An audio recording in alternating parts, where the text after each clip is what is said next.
আসসালামু আলাইকুম। আমি একটা রেসিপি আজকে শেয়ার করব, আমার খুব ফেভারিট ক্যাবেজ চিকেন। প্রথমে চিকেন আমি ধুয়ে নিয়েছি, ক্যাবেজ রেডি করেছি, একদম ভেতরের কচি অংশটা, দুধ রেডি করে নিলাম, এটা লাগবে। চুলা অন করলাম, কড়াইতে তেল দিলাম।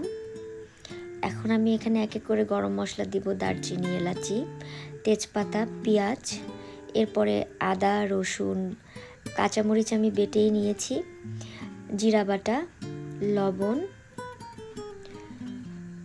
স্বাদ মতো। এরপর এটা ভালো করে আমি একটু নাড়িয়ে দেব, সুন্দর করে মিশিয়ে দিব সবগুলো। এরপরে দিচ্ছি আমি ধনিয়া গুঁড়া, সামান্য হলুদ, জাস্ট কালারের জন্য। খুব বেশি হলুদ এখানে ইউজ করা যাবে না, কারণ এটা একটু হোয়াইট হবে। এখন আমি চিকেনটা দিয়ে দিচ্ছি। হ্যাঁ, চিকেনের টুকরোগুলো আমি মিডিয়াম সাইজ করে কেটেছি। এবার ভালো করে নাড়িয়ে দেব, যাতে মশলাগুলো প্রত্যেকটা চিকেনের সাথে লেগে যায়। এ পর্যায়ে আমি এটা ঢাকা দিয়ে দিব, যাতে চিকেনের পানিটা বের হয় এবং এটা ভালো করে মশলাটা ঢোকে চিকেনের ভেতর। এখন আমি আবার নাড়িয়ে দেব, এটা ভাজা ভাজা হবে, যাতে মশলার গন্ধটা চলে যায়। এই যে ভালো করে নাড়াতে হবে। আবার আমি ঢাকা দিয়ে দেব।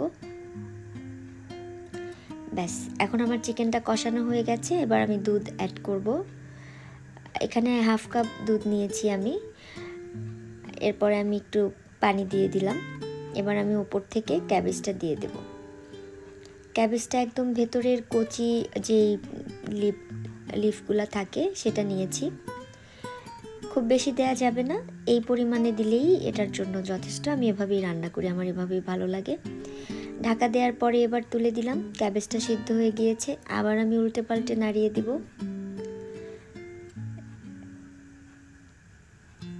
ব্যাস, আবার ঢাকা দিয়ে দিব।